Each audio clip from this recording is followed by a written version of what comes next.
The HOA president, all of the homeowners need to follow my rules for the evacuation, otherwise I will fine you! I thought the smoke and sirens were the worst part of that morning, until an HOA clipboard tried to control who was allowed to evacuate.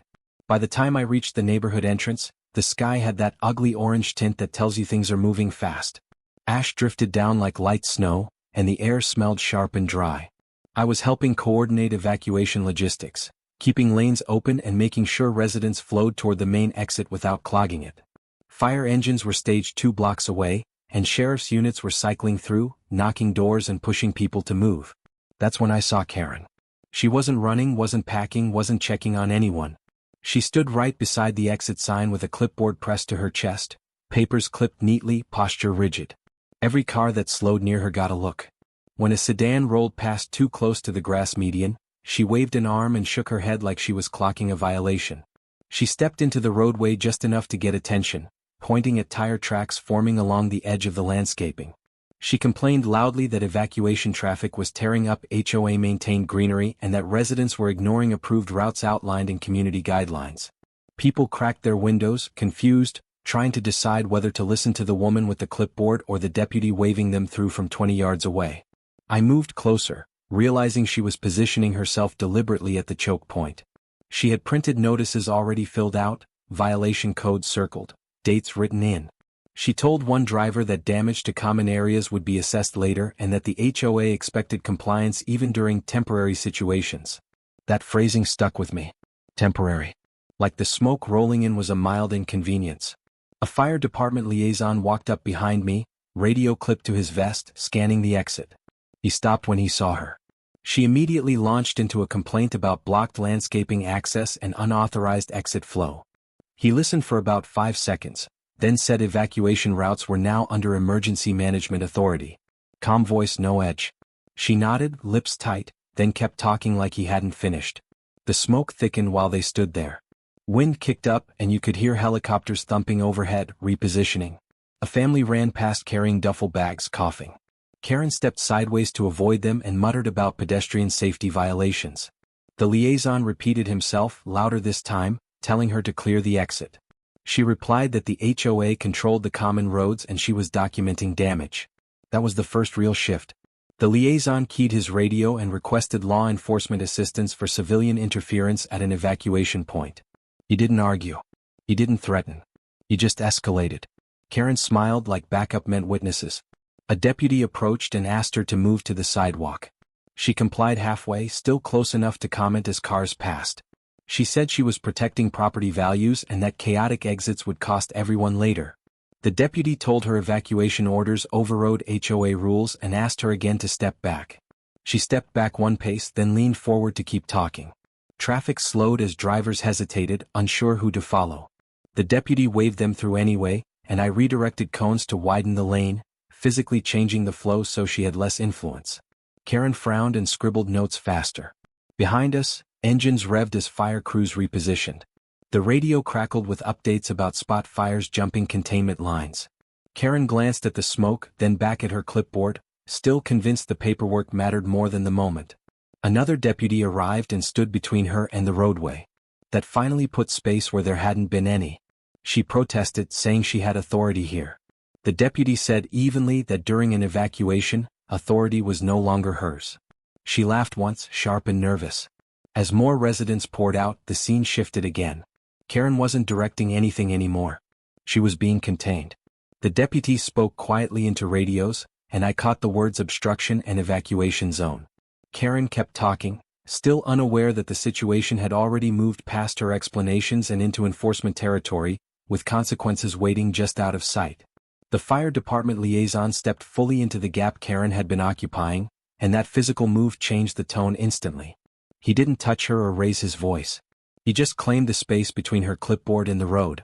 He told her evacuation orders were active and that those orders overrode any HOA rule without exception. His words were steady, practiced, the kind delivered by someone who'd said them before under worse conditions. Karen nodded as if she understood, lips pursed, eyes locked on his badge. For half a second it looked like she might back down. Then she said she acknowledged the evacuation but reminded him that the HOA still controlled the common roads and landscaping. She said it like a clarification, not a challenge, but the effect was the same. The liaison didn't argue. He corrected her. He explained the area was now under Emergency Management Authority, which meant traffic flow, access control, and movement decisions were handled by fire and law enforcement until the evacuation lifted. He spoke slowly, making sure every word landed. Karen crossed her arms and shifted her weight, listening just long enough to say she'd note his position for the board. Smoke drifted heavier across the entrance and the wind shifted again, pushing it lower. The liaison glanced back toward the street and keyed his radio, requesting confirmation of the evacuation zone boundary. Dispatch answered immediately. That exchange wasn't for Karen's benefit, but she heard it and her smile tightened. She said she wasn't trying to interfere, just maintain order. The liaison replied that order during an evacuation meant clearing the exit and removing obstacles, including people. That line was clean and final. He asked her to step fully onto the sidewalk and remain there. She took one step, then stopped short, still close enough to speak to drivers. A deputy walked up and stood shoulder to shoulder with the liaison. The deputy repeated the instruction, shorter this time. Karen responded by pointing to a laminated map on her clipboard, showing approved routes she said residents were required to follow. The deputy didn't look at the map. He told her those routes were suspended. A car stalled briefly as a driver hesitated, window down, asking who to listen to. The deputy waved them through, and I moved a cone to widen the turn, physically cutting off Karen's influence. That movement mattered. Her authority shrank with every adjustment we made around her. Karen raised her voice, saying the HOA would assess damages later if people ignored community standards. The liaison turned toward her again and said this was her final warning to stop interfering. He didn't threaten consequences, but the warning itself was the escalation. It marked a line. She laughed once and said she wasn't interfering, just documenting. The liaison replied that documentation could be done from the sidewalk. He gestured again. This time, the deputy placed a hand near his radio, not on her, just visible enough to change the dynamic. Karen finally stepped back fully, heels scraping the curb. She looked around, expecting support from the neighbors gathering nearby. Instead, people avoided her eyes, focused on loading cars and following deputies' directions. The social ground under her shifted fast. The liaison spoke into his radio again, updating command that civilian interference had been addressed but remained a concern. He gave her description and location. That update meant she was now part of the operational picture, not an observer. Karen didn't seem to catch that part. She said she'd be filing a complaint with the HOA and possibly the city. The deputy replied that she was free to do so after the evacuation. For now, she needed to remain clear of the roadway. The word remain carried weight. A second fire unit rolled past, lights flashing, and the crew glanced toward the entrance. The liaison waved them through, then looked back at Karen to make sure she stayed put. She did, arms tight against her sides, clipboard clutched like a shield. The boundary had been stated clearly, publicly, and more than once. Karen heard it. She just didn't accept it. As more vehicles poured out and the smoke thickened again, it was obvious the next step wouldn't be another explanation. The system was already preparing to enforce the line she kept testing, and that escalation was coming whether she agreed with it or not. Karen didn't stay on the sidewalk for long. Within a minute she was waving at drivers again, telling them to slow down and wait because they were heading toward a non-compliant exit. She pointed past the cones and insisted they reroute through a narrower side street that wasn't part of the evacuation plan. Drivers hesitated, engines idling, unsure whether to trust the uniformed deputy or the woman sounding confident with paperwork. I moved toward the intersection to cut off the confusion, but she pivoted with me, projecting her voice. She said the HOA had pre-approved traffic flow plans and that fire crews needed to respect them to avoid damage claims later. She spoke like this was a meeting agenda, not a wildfire evacuation. The deputy told her to stop directing traffic. She ignored him and kept talking to the next car. That was the moment firefighters noticed. A brush engine approaching the entrance slowed unexpectedly when a sedan hesitated where it shouldn't have. The engine crew braked and radioed back, asking if the route was clear. That pause mattered. The fire captain leaned out, scanning for obstructions and locked eyes with Karen mid-gesture. The liaison reacted immediately. He stepped forward and told Karen firmly to cease directing vehicles. She replied that she was preventing chaos and that emergency services needed to coordinate with HOA infrastructure. The captain keyed his radio and requested confirmation of access routes. Dispatch answered that the main exit was the primary corridor and must remain unobstructed. Karen shook her head and said dispatch didn't understand the neighborhood layout. The captain didn't respond to her. He instructed his driver to hold position until the exit was cleared. That instruction shifted everything. Fire equipment waiting because of civilian interference is a big deal, and everyone knew it. The deputy moved closer to Karen and told her this was her final warning. She said she was within her rights and pointed to the map again. The liaison took the map from her clipboard, glanced at it once and handed it back, telling her it was no longer applicable. That exchange was quick and decisive. Another resident tried to pull out, following Karen's direction, and nearly clipped a cone. I waved them through the correct path while the deputy stepped into the lane, physically blocking Karen's line of influence. She protested, saying she'd report him. He didn't answer. He adjusted his stance and stayed put. Firefighters got out of the engine to reassess access on foot. One of them asked who was directing traffic. The captain pointed toward Karen without drama. The firefighter shook his head and said they couldn't afford delays. The captain nodded and radioed command that civilian obstruction was impacting operations. Karen heard the radio call and raised her voice again, saying she was protecting the community and that fire crews were guests on HOA property. The captain turned to her and said calmly that during an evacuation, there were no guests, only responsibilities. He told her to step back now. She didn't. She argued that the HOA had legal control over common roads. The deputy stepped between them and told her to move away from the roadway immediately. This time he didn't phrase it as advice. He said it as an order. Karen finally stepped back a few feet, still talking, still trying to be heard. The firefighters repositioned the engine, clearing the choke point she'd created. Traffic began flowing again, but the damage was done. The delay had already been noted, and command had already been notified. As the engine rolled through, the captain looked back once and shook his head. The liaison updated dispatch that interference continued despite warnings. Karen stood there, clutching her clipboard, still convinced she could explain her way out. What she didn't realize was that the system had already adjusted around her. Fire crews were rerouting, deputies were documenting, and command was tracking her actions in real time. The boundary she challenged wasn't bending. It was hardening. Smoke thickened again and the wind shifted, pushing the fire line closer. The stakes rose visibly, audibly. Karen kept talking, still trying to manage traffic, unaware that the next escalation wouldn't be another warning. It would be enforcement, and it was already moving into place. The hesitation spread fast. Cars rolled up to the exit and stopped, turn signals blinking while drivers looked from the deputies to Karen and back again. You could feel the uncertainty ripple through the line, engines idling longer than they should. Every pause stacked on the next, and the smooth flow we'd worked to set up started to stutter. I moved down the road telling people to follow the cones and ignore anything else, but Karen kept inserting herself at the edge of my vision, pointing toward side streets and talking about approved routes. A couple drivers cracked their windows to ask which direction was correct. That question alone told me the damage was already happening. In an evacuation, doubt is a problem. A fire captain stepped out of a nearby engine and surveyed the backup forming at the entrance. He watched for a few seconds, eyes tracking the hesitation points, then keyed his shoulder mic.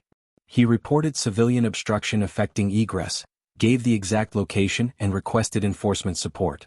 His tone was calm, but the words carried weight. That radio call officially moved this from inconvenience to operational impact. Karen didn't hear the call over her own voice. She was smiling, talking to a neighbor about how well she was managing the situation. She said the HOA had prepared for emergencies like this and that people just needed direction. She sounded proud, like she'd finally found a moment to prove herself useful. Another gust of wind kicked ash across the roadway, forcing a few people to shield their eyes. One family hesitated again, unsure whether to turn where Karen pointed or follow the deputy waving them forward. The deputy stepped into the lane and physically guided the car through, cutting off Karen's influence for that moment. She frowned and wrote something down. The fire captain walked closer to the entrance and watched a second engine slow as it approached. He waved them through and then radioed again, updating command that delays were ongoing due to a civilian directing traffic. That second report mattered. It created a record of persistence, not just a one-off issue. I noticed the liaison had his tablet out now, tapping in short bursts. He wasn't talking to Karen anymore. He was documenting. That shift was quiet but huge. Conversations end. Records last. Karen glanced at him, mistook the device for disinterest and kept going. Neighbors started clustering farther back, whispering. Phones came out again, not to record drama but to check alerts and messages. The mood wasn't curious anymore. It was tense. People wanted out, and anything slowing that down was suddenly the problem. Karen stepped forward again to correct a driver who'd taken the main route. The deputy intercepted her path and told her to stay behind the curb. She protested, saying she was just advising. He didn't argue. He pointed to the curb and waited. She complied with visible irritation. The fire captain finished his call and nodded to the liaison. The liaison responded with a short acknowledgement and added another note. Karen caught the exchange and asked if there was an issue. The liaison said evenly that all interference was being logged. She laughed and said good, transparency mattered. Another car stalled as a driver hesitated, and the deputy waved them through more aggressively this time. The evacuation resumed some momentum, but the rhythm was off. Each pause echoed the last. The fire captain radioed that access was improving but remained fragile. Fragile wasn't a word anyone wanted attached to an evacuation. Karen adjusted her stance and addressed the small crowd, saying everything was under control. She sounded confident, assured, like the situation validated her authority. She didn't notice that no one was listening anymore. They were watching the deputies and the firefighters now. The liaison stepped aside and spoke quietly into his radio, requesting law enforcement presence for continued civilian obstruction. That request wasn't visible to Karen, but it changed the future of the scene. She kept talking, unaware the system had already categorized her actions and escalated accordingly. As another engine passed through, the captain looked back at the entrance one more time, eyes narrowing slightly. He didn't say anything, but he didn't need to. The consequences were already moving upstream, out of sight, into reports and calls and command decisions. Karen stood there, clipboard tight against her chest, convinced she was managing chaos. From where I stood, it was obvious she was creating it. The evacuation line crept forward again, uneven and tense, while somewhere beyond the smoke, additional resources were being dispatched to deal with a problem she still didn't realize she'd become. Karen decided volume was leverage. She raised her voice enough to cut through the engine noise and the wind, announcing that residents who ignored HOA evacuation guidance would be fined later. The word fine snapped heads around. People who'd been focused on loading pets and bags stopped and stared, trying to process whether that threat was real or just noise. She kept going, saying the association could penalize damage caused during emergencies and that landscaping repairs didn't pay for themselves. Her tone was sharp, almost instructional, like she was delivering a policy memo in the middle of a crisis. A couple neighbors looked at each other, confused, then back at the deputies, silently asking who actually had the wheel here. A sheriff's unit rolled up behind the fire engines, lights on but siren off, and parked at an angle that blocked Karen's line to the roadway. That positioning mattered. It narrowed her audience and widened the authority gap. She noticed and pivoted, projecting toward the cluster of residents farther back, repeating the fines claim with more emphasis. The fire captain stepped closer to the liaison and spoke quietly. I couldn't hear the words, but I saw the liaison nod and tap his tablet again. Documentation was stacking. Karen mistook the quiet exchange for hesitation and leaned into it, adding that emergency damage assessments would be thorough and that names would be noted. Phones came out again, this time pointed at her. A deputy raised a hand and told her to lower her voice. She didn't. She said residents deserved to know the consequences of noncompliance. The deputy replied that evacuation orders were still in effect and asked her to stop addressing the crowd. She laughed, a short burst, and said transparency mattered. Another fire unit arrived and staged nearby. The crew watched the entrance, clocking the backup and the chatter. One firefighter shook his head and said something to his partner, then adjusted their position to keep the lane clear. That repositioning cut across Karen's speech, physically changing the scene so her words had less reach. She responded by stepping sideways to keep the attention, claiming the HOA could retroactively enforce standards once the emergency ended. That claim crossed a line. The liaison stepped forward and told her she was spreading misinformation during an evacuation. He said it once clearly. The crowd quieted, waiting to see what came next. Karen waved him off and addressed the residents again, louder, insisting fines were lawful and unavoidable. The deputy moved closer and asked her to step back from the group. She refused, saying she was on common property. The deputy replied that the area was now under emergency control and ordered her to move. The order changed the energy immediately. Karen hesitated, then took a half step, still talking. The deputy repeated the order and added that failure to comply could result in removal. He didn't raise his voice. He didn't threaten. He stated consequences. A couple neighbors murmured approval. One woman said out loud that this was ridiculous. Karen snapped back that order mattered more than panic. That exchange drew the attention of the arriving responders, who now had a clear picture of who was causing the distraction. The fire captain keyed his radio and reported ongoing civilian interference with evacuation communications. He gave Karen's location and description. That report wasn't for show. It triggered a response upstream. Karen didn't hear the call, but she saw the captain's posture change and sensed the shift. She tried to regain control by pointing at tire tracks and listing potential repair costs. The deputy stepped fully between her and the residents, blocking her line of sight. He told the group to follow evacuation instructions from uniformed personnel only. That statement cut her off clean. Karen protested, saying she was being silenced. The deputy said she was being directed to stop interfering. Another officer arrived and took position at her side, reinforcing the boundary. 2 uniforms now bracketed her, not aggressively, just definitively. The crowd dispersed, attention moving back to loading cars and following cones. Karen stood there, still talking, but the audience had left. Additional responders watched from a distance, eyes tracking her movements, radios ready. As the wind shifted and smoke thickened again, the liaison spoke quietly to the officers about next steps.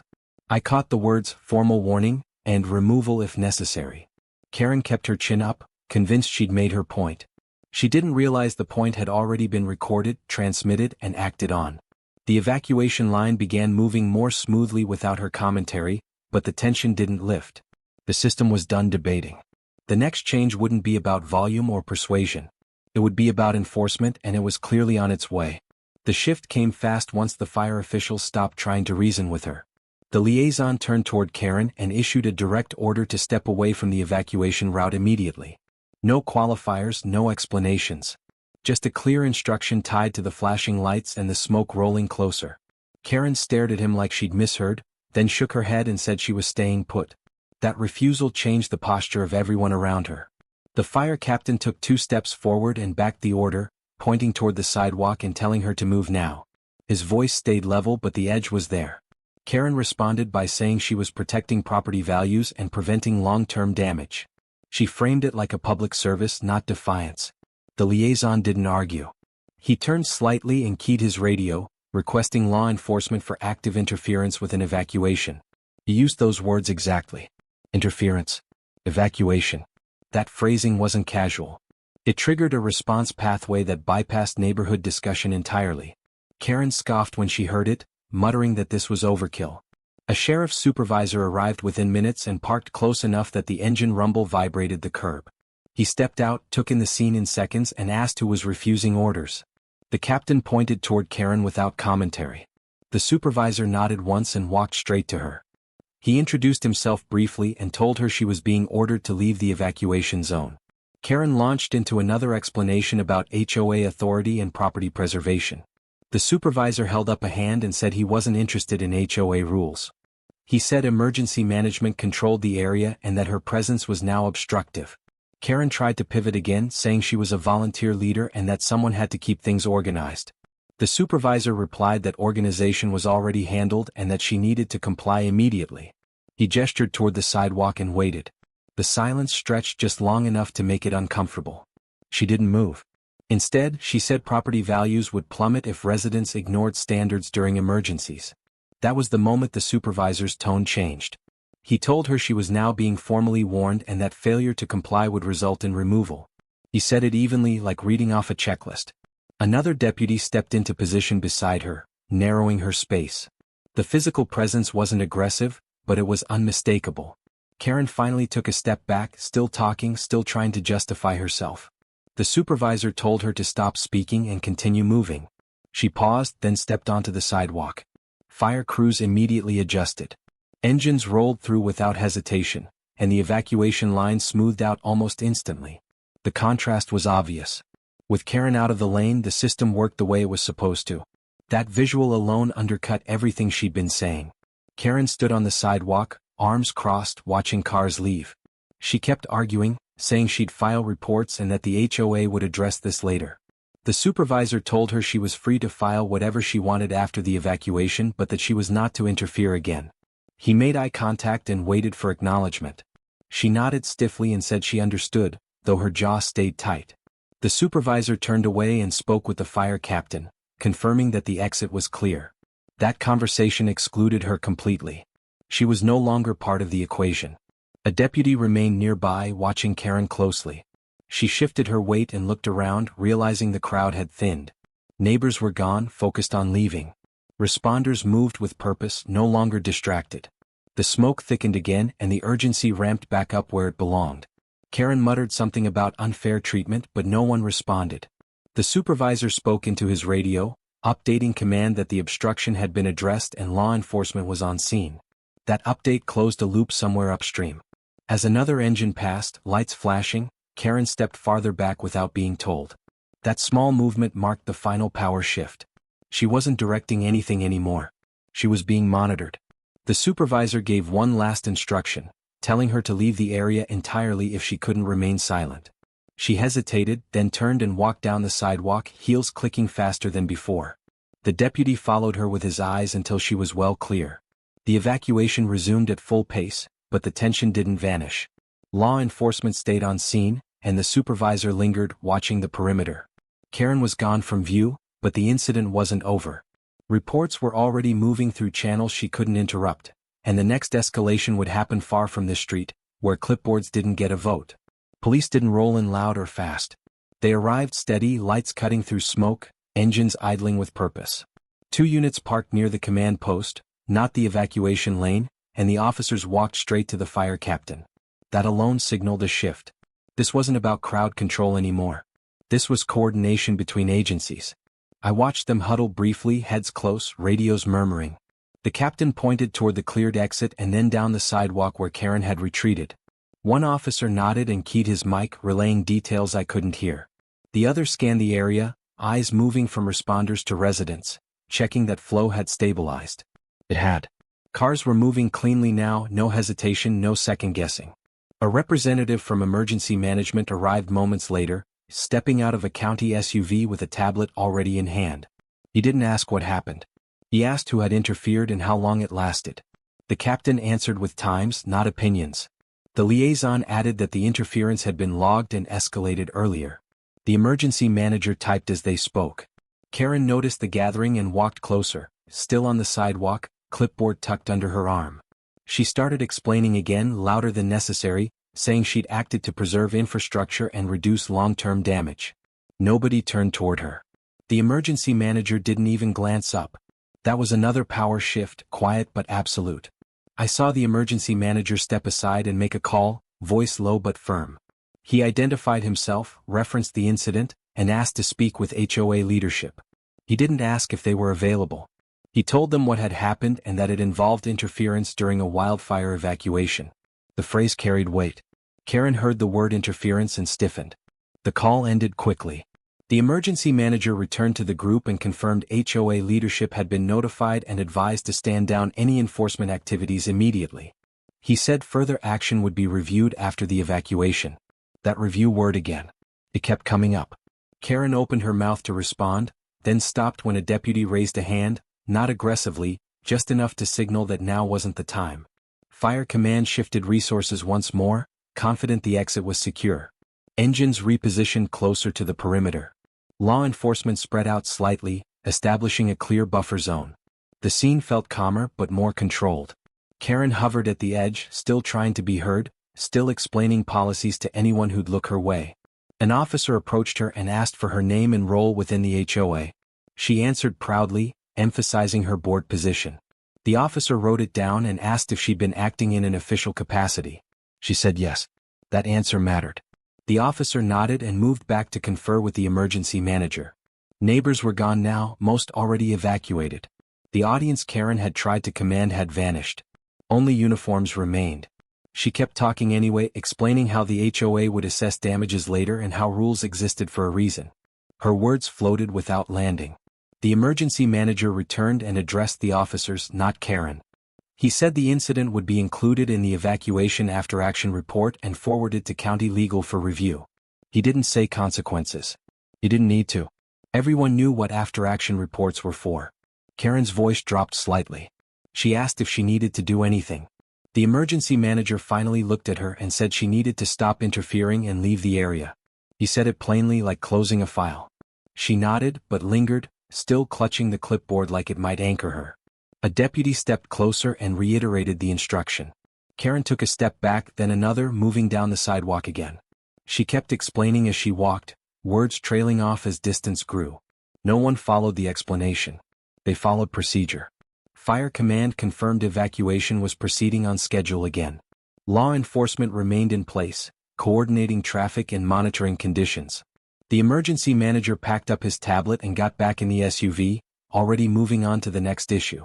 Karen disappeared around the corner, still talking to herself or the clipboard, I couldn't tell. The system she tried to override had absorbed the disruption and corrected course. Whatever came next for her wouldn't happen here in the smoke and noise. It would happen later in offices and inboxes, where explanations don't carry much weight. As the wind shifted again and another alert crackled over the radio, I knew this wasn't the end of the story. The evacuation was under control, but the paperwork was just getting started, and that's where consequences tend to grow teeth. The officer caught up to Karen a little down the block, away from the exit and the noise. That location change mattered. Without engines and radios around, the conversation turned formal. He asked her to explain, under evacuation law, why she believed she had authority to direct traffic or restrict movement during an active wildfire order. His tone wasn't aggressive, just precise, like he was setting the frame before writing something down. Karen straightened up and went right into it. She cited HOA bylaws, board resolutions, and maintenance authority over common roads. She talked about preserving infrastructure and preventing post-evacuation disputes. She said it confidently, like this was the part where the officer would finally get it and agree she'd been proactive. She even referenced sections by number, tapping the clipboard for emphasis. The officer listened without interrupting, eyes steady, pen still. When she finished, he asked a single follow-up question: whether she believed HOA bylaws superseded county evacuation orders issued under emergency powers. She paused, then said they didn't supersede them, but they still applied.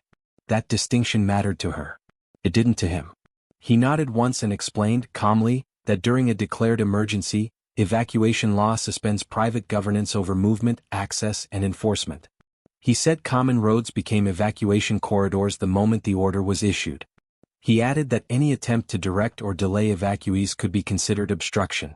He didn't raise his voice. He didn't argue. He explained. Karen frowned and said that wasn't how she understood it. The officer replied that understanding didn't change the statute. He told her the interference had already been logged by Fire Command, EMS, and law enforcement with timestamps. He said those logs were part of the official record now. The word record landed heavy, and her grip on the clipboard tightened. She tried to pivot, saying she never physically blocked anyone. The officer responded that verbal direction causing hesitation still counted. He pointed out that a fire engine had slowed because of mixed signals. He said delays, even brief ones, mattered during evacuations. That detail took the wind out of her. She looked down the street like she might see the engine again. Karen asked if she was being charged. The officer said not at that moment, but the incident would be reviewed by emergency management and county council. He explained that reviews didn't depend on intent, only impact. That sentence seemed to finally sink in. Her shoulders dropped a notch, and her voice softened when she asked what she was supposed to do now. He told her to leave the evacuation zone entirely and not return until the order was lifted. He said it plainly, like closing a door. He added that further involvement could escalate the situation. Karen nodded, slower this time, and said she understood. It sounded different than before, less defensive, more careful. As she turned to walk away, she tried one last time, saying she'd only wanted to help. The officer replied that help followed command, not personal interpretation. He wasn't unkind about it. He was done. He stepped back toward the command area, conversation finished. Karen stood there for a second, watching the smoke drift and the traffic flow smoothly without her input. The realization showed on her face. She hadn't been managing anything. She'd been in the way. The system had adjusted, documented, and moved on without asking her permission. She finally walked off down the sidewalk, clipboard tucked under her arm, heels clicking faster than earlier. Behind her, radios crackled and engines repositioned as conditions changed again. The evacuation kept moving, controlled and deliberate. Whatever consequences were coming wouldn't happen out here in the open. They'd happen later, on paper, where confidence doesn't count for much and the law speaks for itself. The final call came down clean and fast. An officer approached Karen near the end of the block, closer to where the smoke thinned and the evacuation zone boundary had been clearly marked with cones and tape. He told her she was ordered to leave the evacuation area immediately and not return until the order was lifted. No debate, no back and forth. Just a directive tied to emergency authority. Karen tried to slow it down by asking where exactly the boundary was. The officer pointed clearly to the marked line and told her to move past it now. Another deputy stepped in behind him, creating a clear funnel away from the scene. That physical positioning mattered. It wasn't forceful, but it removed options. She protested that she lived here and had responsibilities. The officer replied that residency didn't override evacuation law and that her responsibilities ended the moment she interfered. He warned her directly that continued involvement could be cited as interference with emergency operations, which carried penalties she didn't want to deal with. His tone stayed level, almost polite, which somehow made it hit harder. Karen nodded but lingered, still trying to talk. The deputy repeated the instruction once, slower this time, emphasizing the word immediately. That repetition wasn't an argument. It was a final marker. Karen finally turned and walked past the boundary, heels clicking sharp against the pavement, clipboard tucked tight like it might still protect her. Once she crossed out of the zone, the officers stopped following. They didn't escort her farther. They didn't watch her go. Their attention snapped back to the evacuation area without hesitation. That shift was instant and telling. She was no longer relevant to the operation. Back at the entrance, the difference was obvious within seconds. Cars flowed steadily through the exit without stopping or second-guessing. Drivers followed the cones and deputies' hand signals, no confusion, no mixed messages.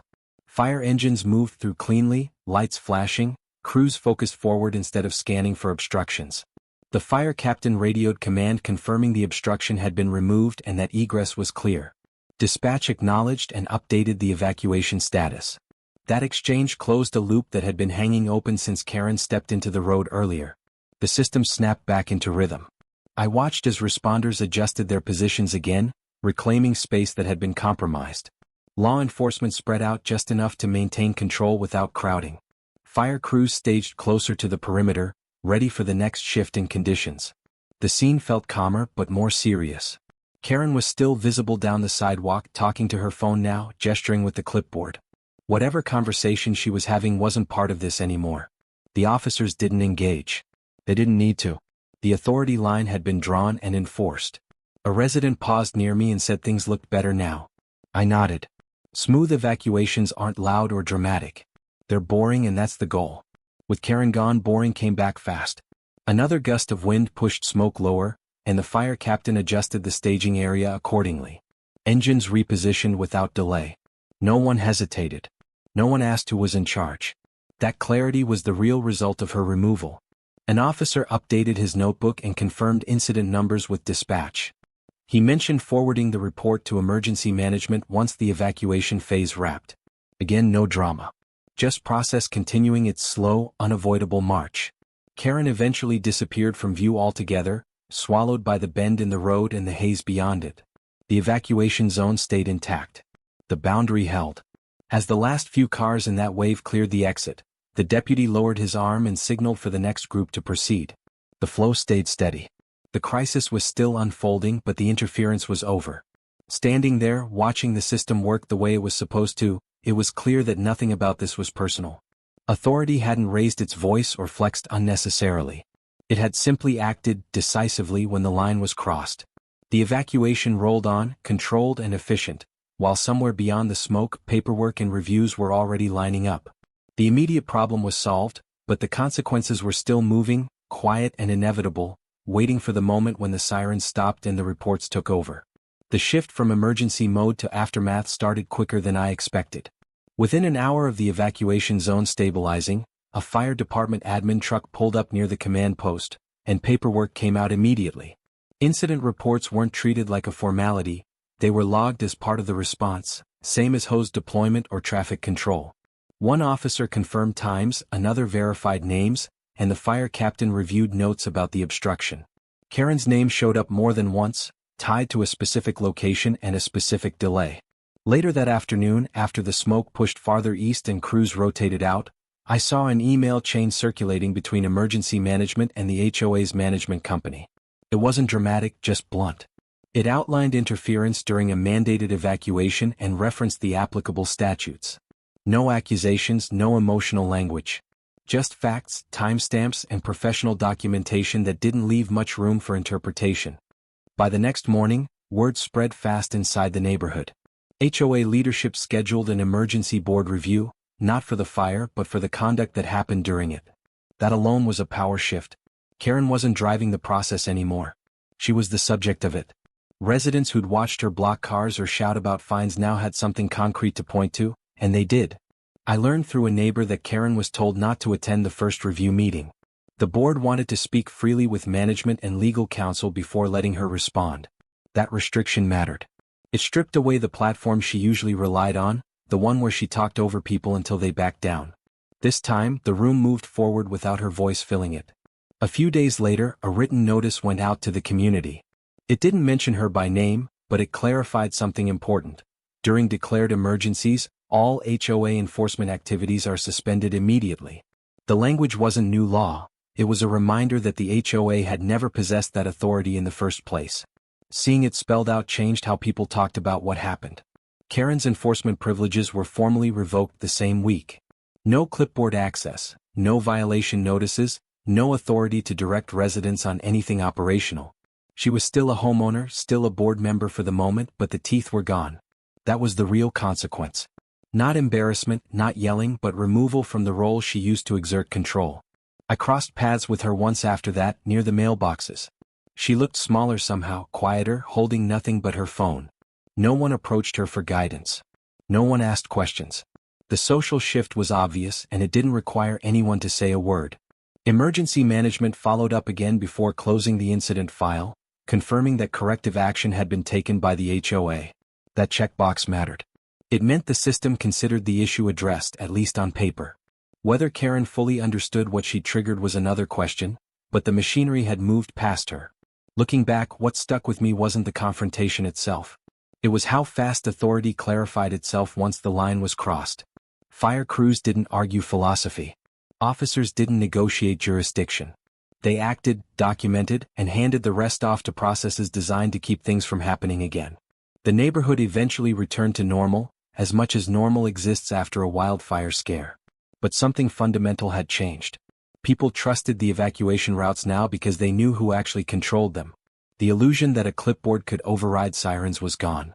The last update I heard hinted that Karen's board position might not survive the next election cycle, but that was still unresolved. What wasn't up for debate anymore was where HOA power stops. Real emergencies don't pause for bylaws, and authority doesn't ask permission from someone guarding landscaping during a crisis. Standing there weeks later, watching crews clear the last of the temporary signage, it felt settled but not finished. The system had done its job, yet the lesson lingered, waiting for the next test. HOA rules might manage paint colors and parking passes, but when real danger shows up, they don't even make the list. Alright, now I want to hear from you. Do you think she was completely out of the line here? Or do you believe authority sometimes goes too far? Drop your take in comments, I read every single one.